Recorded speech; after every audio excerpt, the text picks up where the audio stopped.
여러분 안녕하십니까? 포항 MBC 뉴스입니다. 오늘 아침도 영하권 추위가 이어졌습니다. 낮 동안 기온은 평년과 비슷하거나 다소 높겠고 경북 동해안으로는 오늘도 건조특보가 지속되겠습니다. 안수진 기상캐스터입니다. 오늘 아침 출근길도 기온이 영하권으로 떨어지면서 추웠습니다. 낮 동안 하늘에 구름이 많이 지나겠고요. 한낮 기온 7도에서 8도로 평년 수준과 비슷하거나 다소 웃돌겠습니다. 대기의 흐름이 원활하게 이루어지면서 오늘 미세먼지 농도 좋음 수준으로 공기가 청정하겠습니다. 경북 동해안으로는 오늘로 나흘째 건조주의보가 이어지겠습니다. 대기가 무척 메마른 상태인데요. 작은 불씨에도 쉽게 불이 옮겨붙을 수 있기 때문에 불씨 관리에 각별한 주의가 필요하겠습니다. 자세한 지역별 날씨 알아보겠습니다.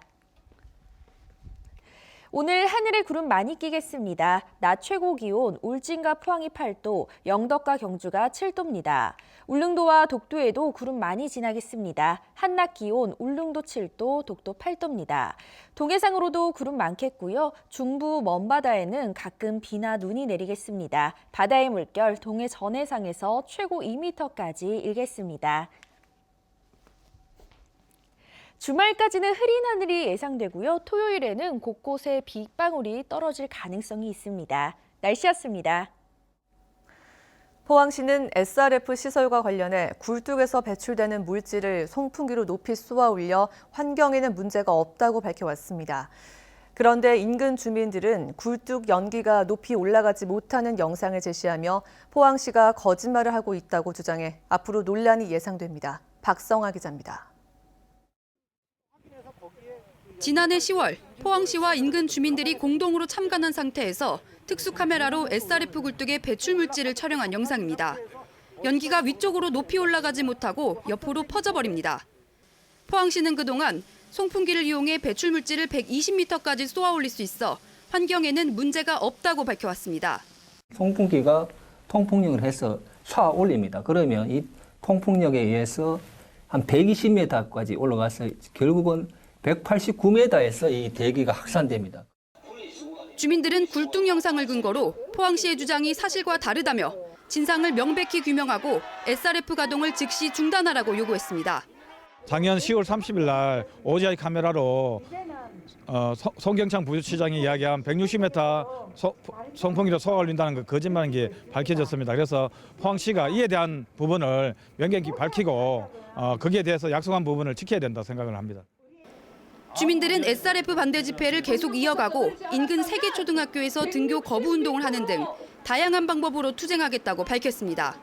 아이들과 함께 숨쉬고 살고 싶어서 이렇게 외치는 겁니다. 뭐 다른 거 다 필요 없어요. 살게 해달라는 겁니다. 포항시가 끝까지 저 쓰레기 발전소를 가동한다면 저희들도 끝까지 할 수 있는 모든 방법을 동원해서 싸울 것입니다. 포항시는 사전 시뮬레이션을 바탕으로 송풍기의 성능을 추정했을 뿐이고 동영상 역시 특수 카메라를 시험 촬영한 것으로 정확한 분석 데이터가 아니며 공식적인 촬영은 아직 이뤄지지 않았다고 밝혔습니다. 경북 지역 최초로 주민 소환 투표까지 이뤄졌던 포항시 SRF. 투표는 끝났지만 논란은 앞으로 더 커질 것으로 보입니다. MBC 뉴스 박성아입니다. 울릉군은 설 명절을 맞아 오는 20일부터 이달 말까지 울릉도를 찾는 귀성객에게 여객선 운임의 30%를 할인해 줍니다. 할인 대상은 울릉군에 주민등록이 돼 있거나 울릉군의 사촌 이내에 친인척이 있는 귀성객으로 17일까지 울릉군 홈페이지에 신청하면 됩니다. 이번 할인 행사에는 포항 울릉 간 선플라워호와 우리누리 1호 선사가 참여합니다. 포항의 어촌계에서 갯바위 작업 시간을 부풀려 지방 보조금을 허위로 받았다가 해경의 무더기로 적발됐습니다. 이들은 2016년부터 2018년까지 3년 동안 약 3억 원을 부당하게 타는 혐의를 받고 있습니다. 박상환 기자입니다. 갯바위 닦기 작업이 한창입니다. 수심이 얕은 곳에선 긴 장대를 이용하고 깊은 곳에선 뗏목을 타고 들어가 작업하는 등 어촌계마다 각각 독특한 방식으로 진행됩니다. 이는 공공근로사업의 일환으로 매년 2, 3억 원의 지방보조금을 해당 어촌계에 지원합니다. 갯바위 닦기 사업은 연안 오염 등으로 갯바위에 서식하는 자연산 미역 등의 수산물이 감소해 자원 보호와 어민 소득 증대를 위해 지난 2010년부터 시행됐습니다. 하지만 포항에 있는 64개 어촌계 중 58곳이 허위로 보조금을 신청해 받았다가 해경의 무더기로 적발됐습니다. 65살 김모 씨 등 전현직 어촌계장 60명은 2016년부터 2018년까지 약 3억 원의 지방 보조금을 부정 수급한 혐의입니다. 어민이 어선을 타고 조업 활동을 하였음에도 불구하고 실제 작업에 참여한 것처럼 허위로 작성하거나 실제 작업에 참여한 시간보다 2~3배 이상 부풀려서 신청하는 방법을 알고 적발하게 된 것입니다.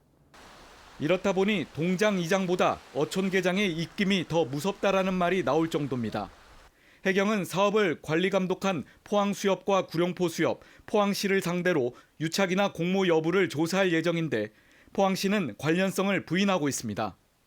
그 청소한 노동자한테 어업인들한테 돈을 드리는 상황인데 거기에 그 임금을 얼마 받는데 저희가 공무원이 유착이 돼가지고 저희가 이렇게 착복하고 이런 건 있을 수가 없는 사업입니다. 해경은 전복과 해삼 종묘 방류 사업에도 이 같은 비위 행위가 있을 것으로 보고 어촌계를 중심으로 수사를 확대하고 있습니다. MBC 뉴스 박상환입니다. 민선 제1대 경주시 체육회장에 여준기 전 경주시 태권도 협회장이 뽑혔습니다. 3명이 경합한 가운데 여준기 당선자는 전체 투표자 175명 가운데 38%인 67표를 얻었습니다. 체육회장 임기는 오늘부터 3년입니다. 해양수산부는 울진 등 전국 4곳에 해양치유센터를 건립하는 내용의 해양치유산업 활성화 계획을 발표했습니다. 해양치유는 갯벌과 염치하수, 해양생물 등 해양 자원을 활용해 신체와 정신 건강을 증진하는 활동으로 해양치유센터 지역에는 민간 투자를 통해 병원과 바이오 기업, 리조트 등 해양치유 산업 거점이 조성됩니다. 해안 특산물인 오징어 어획량이 계속 줄어들면서 많은 어민들이 생계 유지에 어려움을 겪고 있습니다. 어업 현장에서는 정부 차원의 근본 대책 마련이 시급하다는 목소리가 커지고 있습니다. 이규설 기자입니다. 포항의 어업 전진기지인 동빈항입니다. 집어등을 단 오징어 체납기 어선들이 부두에 정박해 있습니다. 오징어가 안 잡혀 출어 경비도 못 건지다 보니 출항을 포기하고 항구에 머물러 있는 겁니다. 어민들은 죽을 지경입니다. 5분에는 좀 안 나겠나 싶어서 기대를 가지고 또 나가봐야 헛방하고 이제 그런 방법으로 지금 금년에는 이렇게 아주 손실만 거듭나고 있지요. 어민들은 내년에는 오징어때가 돌아오겠지라며 기대를 저버리지 못하고 있지만 통계로 바라본 현실은 더 답답하기만 합니다. 6년 사이에 경북 지역 전체 수산물 어획량은 34% 줄었지만 오징어 어획량은 84%나 감소했습니다. 이렇다 보니 전체 어획량 가운데 오징어가 차지하는 비중 역시 2012년 50%에서 2018년 16%로 급감했습니다. 그런데 경북 동해안에서 오징어를 잡아 생계를 꾸려가는 어선은 381척에 이르고 이 중 167척이 울릉도에 몰려 있습니다. 중국 어선의 남획과 바다 환경 변화로 우리나라는 물론 일본에서도 오징어가 안 잡히는 상황. 이런 상황에선 오징어잡이 배를 확 줄이는 감척 사업이 실질적인 대안이지만 충분한 예산 확보가 풀어야 할 과제입니다. 현 시가는 가성에서 10억이라 하면은 배 한 척에 2억, 3억도 안 줄라 그는 3분의 1 수준 받고 돈을 안 줄라 그러니까 이 감척이 성립이 안 된다 이겁니다. 이게 현실에 맞게끔 어떤 그 조치가 돼야 되지 않나 생각이 듭니다. 오징어만 잡을 수 있는 체납기 어선이 문어나 대게, 가자미를 잡을 수 있도록 허가해주고 업종 전환 비용 일부를 지원하는 것도 방법이 될 수 있습니다. 체납기 어선의 업종 전환이라든가 아니면은 그 어선 감척 사업을 계속 중앙정부와 협의해서 그런 장기적 대안을 마련하고자 그렇게 계획을 하고 있습니다. 울릉도 어민들은 최근 울릉도에 대한 오징어 어업 재난지역 선포를 정부에 건의할 정도로 생계 유지가 어려운 상황입니다. 미봉책이 아니라 어민들의 생계 안정을 위한 근본적인 대책 마련이 필요해 보입니다. MBC 뉴스 이규설입니다. 더불어민주당 포항북구 오중기 국회의원 예비 후보는 기자회견을 통해 포스트 철강, 넥스트 포항이라는 2020년 경제 비전을 발표했습니다. 포스트 철강 산업은 화학 에너지 산업으로 문재인 정부도 포항의 전기차 배터리 산업과 LNG 벙커링 영일만 산단 유치, 화학 에너지 산업 육성에 역량을 모으고 있다며 오중기 후보는 포스트 철강 시대를 위해 노력하겠다고 밝혔습니다. 전문대학들이 초비상입니다. 정시 경쟁률이 크게 떨어졌기 때문인데 학생이 줄어드는 것이 큰 이유지만 4년제 대학으로 가는 학생도 많아져 위기감이 더 큽니다. 윤태호 기자가 취재했습니다. 취업률이나 학생 충원에서 최상위권에 있는 전문대조차 올해 정시 모집 경쟁률이 3, 4년 전과 비교하면 반토막이 났습니다. 원래 어느 정도 어려울 거라고 예상은 했는데 그거보다는 충격파가 더 심한 거고요. 내년에 더 힘들죠. 가장 큰 이유는 학령 인구 감소입니다. 올해부터 학령 인구 감소폭이 점점 커질 것으로 예상됐는데 그게 현실로 다가와 지역 전문대에 충격을 안겼습니다. 올해 입학 대상 수험생이 전국적으로 6만 명, 대구에서만 4천 명가량 줄었습니다. 지역 4년제 대학도 똑같은 위기를 맞고 있지만 4년제 대학들이 장학금 등 각종 혜택을 내세워 전문대에 가려는 학생들을 많이 데려갔습니다. 일부 전문대는 성적 면에서 비슷하게 겹치기 때문에 장학금을 많이 주는 4년제 대학으로 자리를 옮겼기 때문에 전문대 정원 확보가 더욱 어려운 것 같습니다. 수도권 대학이 정시 모집을 확대하면서 지방대 학생이 수도권으로 옮기고 정원을 채우기 힘든 지방대는 전문대 지원생을 당겨올 수밖에 없는 상황입니다. 전문대가 가장 먼저 타격을 볼 수밖에 없는 형국입니다. 성인이나 재직자들, 그래서 입시 자원의 다양화, 그리고 평생 교육 활성화를 통해서 이런 지금 이 어려운 시기를 극복하려고. 가뜩이나 먹을 게 없어지는 입시 정글에서 전문대는 배고픔을 이겨내는 수준이 아니라 생사를 걱정해야 하는 지경에 내몰리고 있습니다. MBC 뉴스 윤태호입니다. 포항시는 경기 침체로 어려움을 겪고 있는 관내 중소기업의 경영 안정을 돕기 위해 2020년 중소기업 육성 자금을 운영합니다. 대출금리 일부를 지원하는 사업으로 일반 기업은 최대 3억 원, 우대 기업은 최대 6억 원까지 융자를 받을 수 있습니다. 융자 추천 규모는 1,900억 원대로 포항시는 대출금리 지원액 44억 원을 사용할 예정입니다. 선거권 연령이 만 18세로 낮아지면서 오는 4월 총선에선 고등학생들도 투표에 참여하게 됩니다. 현역 고등학생들의 첫 투표로 알려졌지만 사실 신공항 주민투표가 예정된 의성과 군위에선 이보다 석 달 먼저 투표권이 생긴 학생들도 있습니다. 홍석준 기자입니다. 통합신공항 주민투표의 투표인 명부가 지난주 확정됐습니다. 투표권자는 투표일인 1월 21일 현재 만 19세, 출생일 기준으로 2001년 1월 22일 이전에 태어난 의성과 군위군 거주자로 제한됐습니다. 투표권자 중 나이가 가장 어린 2001년생은 졸업을 앞둔 현 고3 학생들입니다. 의성과 군위에 450여 명이 거주 중인데 이 중 생일이 1월 22일보다 빠른 10여 명에게 투표권이 부여된 것으로 확인됐습니다. 보통 총선은 4월, 지방선거는 6월에 실시돼 만 19세가 투표권을 행사하더라도 2월 졸업 뒤 학교를 떠난 이후가 되는 게 보통인데 이번 주민투표는 공교롭게 투표일이 1월로 잡히면서 고등학교 졸업 전에 학생 신분으로 투표에 참여하는 첫 사례가 된 겁니다. 선거권 연령이 낮아진 뒤 현역 고등학생들의 첫 투표로 알려진 오는 4월 총선보다도 석 달가량 빠른 셈입니다. 다만 이번 주민투표는 선거권 연령을 만 18세로 낮춘 개정 공직선거법이 적용되지는 않습니다. 주민투표법은 여전히 투표권 연령을 만 19세로 제한하고 있기 때문인데 참정권 확대 흐름에 맞춰 개정이 시급하다는 지적도 나옵니다. MBC 뉴스 홍석준입니다. 경상북도는 도민의 정신건강관리에 지난해보다 26억 원 증가한 169억 원을 편성했습니다. 저소득층 정신질환자의 치료 비용을 지원하고 맞춤형 재활 프로그램을 제공합니다.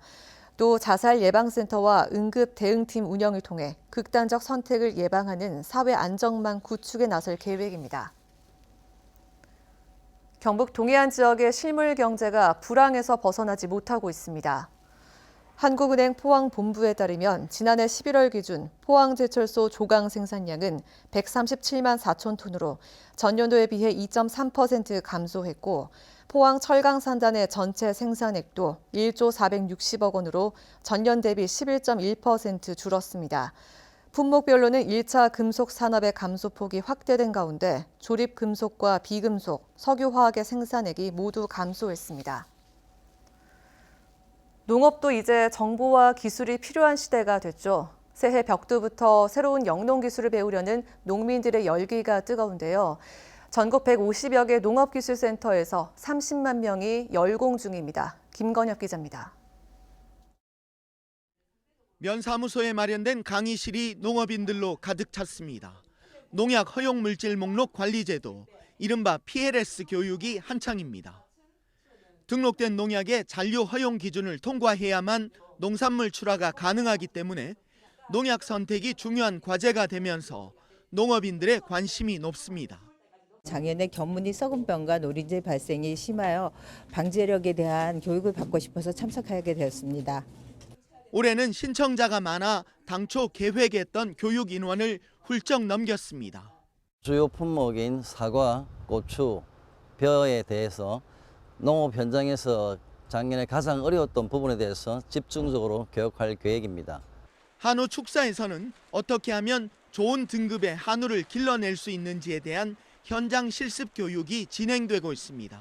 한우를 먹으면 어떤 일이 발생하냐면 소 위장 안에 산성화가 돼요. 또 여성 농업인의 증가에 맞춰 농기계 교육, 농산물 가공 창업 기술 개발 등의 새 교육 과정이 중점적으로 보완됐습니다. 농업인들의 요구에 맞는 맞춤형 교육 과정을 개설하고 그래서 현장 중심의 교육을 통해서 교육의 질을 꾸준히 높여나갈 계획입니다. 교육에 참가한 농업인의 80% 이상은 영농교육에 만족하는 것으로 조사됐습니다. 농업인의 영농기술과 농가 소득을 높여줄 새해 영농교육은 다음 달까지 계속됩니다. MBC 뉴스 김건엽입니다. 포항시는 지난해 7월부터 장애 등급제가 폐지됨에 따라 기존 520명이던 장애수당 지급 대상자를 올해부터는 1,880명으로 대폭 확대한다고 밝혔습니다. 포항시는 장애로 인해 생활이 어려운 저소득 중증 장애인을 대상으로 장애수당을 추가로 매달 2만 원씩 지급하고 있습니다.